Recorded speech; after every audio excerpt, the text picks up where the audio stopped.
que Dieu l'agrée, voulu faire lorsque il a eu le temps, c'est-à-dire les dernières années de sa vie, c'est l'exégèse du Coran.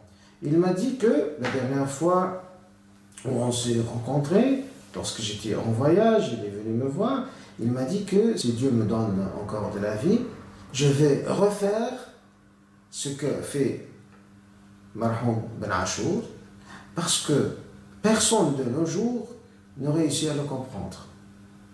Et je ne vois pas d'autres personnes qui pourraient le faire que moi. J'ai saisi l'occasion pour lui poser des questions sur sa véritable relation avec Ben Achour. Alors là, j'ai compris très tardivement, parce qu'auparavant, il y a eu des occasions où je partais avec lui à la capitale, il y a eu des rencontres, j'étais enfant, je posais quelques questions, mais je ne savais pas que lui, il était quelqu'un de son cercle un peu restreint. Le message de la réforme a été transmis à pas un grand nombre, un nombre limité, dont mon père. Et il m'a parlé qu'il n'a réussi à faire que très peu de son programme. Et donc il a commencé à me donner en quelque sorte le testament, le véritable testament qui comprend la rénovation des programmes qui n'a pas réussi lui-même, Ben Achour, que ce soit à la Zaytouna, l'ancienne institution, ou à la faculté même dans laquelle il est entré dans l'espoir de pouvoir faire son programme, mais par la suite il y a eu beaucoup d'entraves. Alors, que ce soit dans la première phase ou dans la deuxième phase, ici je parle du Ben Achour, le fils, il n'a pas pu mettre en exécution son véritable programme, parce que déjà on a décidé d'arrêter les promotions de savants. On ne voulait plus de savants, on voulait des gens plutôt spécialisés dans des créneaux bien déterminés, et donc on n'aura plus affaire à un dignitaire qui pourra un jour avoir une position forte ou une légitimité donc hors du commun auprès de la population. Le régime de Bourguiba ne supportait pas quelqu'un de prestigieux autre que le président qui est supposé le père de la patrie, etc. C'est le paternalisme, c'est l'ancien système. Voilà. Et donc, voilà, c'est le résultat, et finalement, il m'a transmis tout ça, et en réalité, ce qu'on est en train de faire maintenant, c'est un essai d'exécution de ce testament qui n'a pas été exécuté complètement de son vivant, du vivant de son auteur, le Ben Achour. Parce que la rénovation est un processus continu. Ni de son fils aussi. De son fils, je parle du fils. C'est le même projet. Le fils est mort avant son père. Oui. Ouais.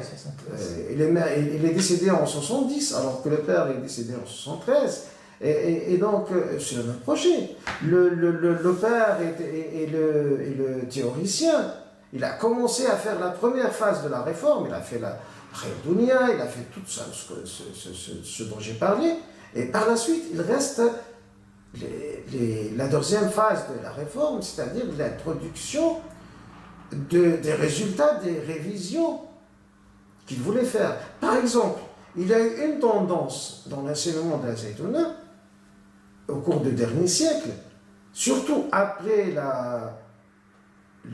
l'apparition soudaine et inopinée de la doctrine des Ahl al-Hadith, véhiculée par les salafistes.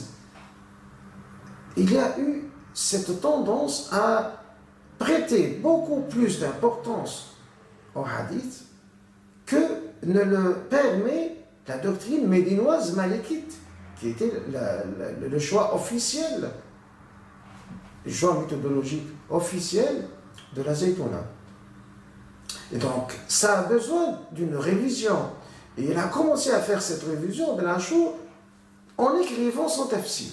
Et celui qui veut comprendre l'essence du programme de la réforme de Ibn Ashur, il doit bien lire le tafsir et entre les lignes du tafsir.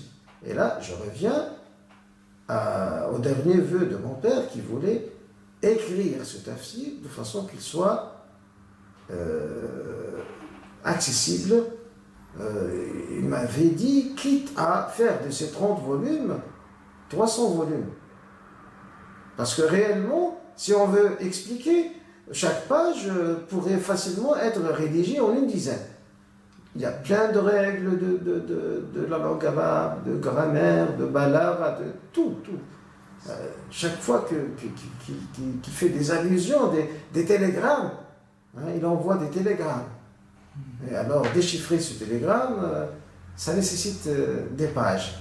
Donc c'est un grand travail, c'est un travail très ambitieux, mais malheureusement, il a été emporté rapidement par un accident dans l'hôpital et il est décédé avant. Donc votre père, Cheikh Ali Ibn Dira, était enseignant arabe à la célèbre Zaytouna.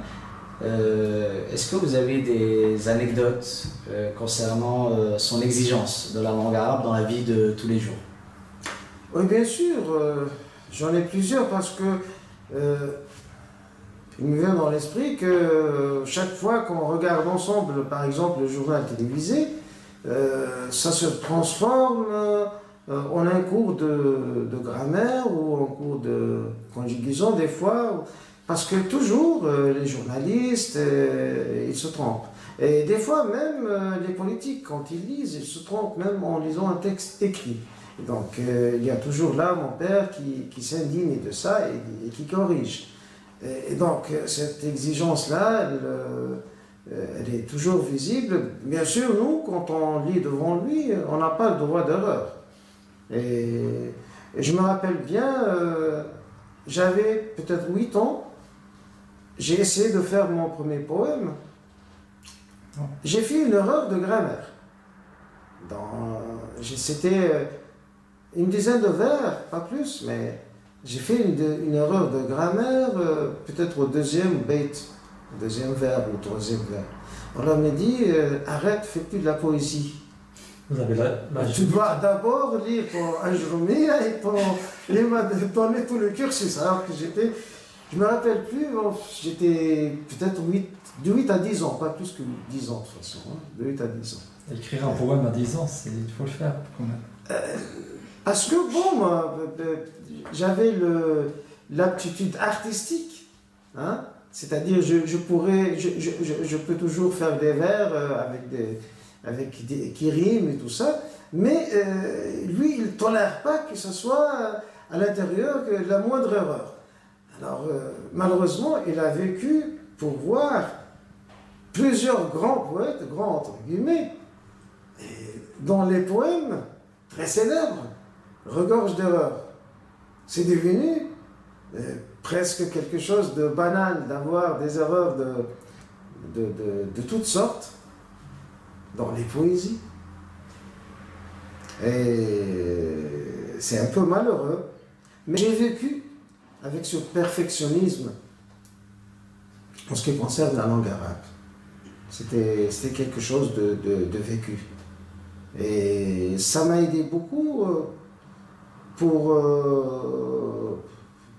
comprendre l'importance du cursus que je vais par la suite, petit à petit, choisir et dans lequel je vais m'engager toute ma vie.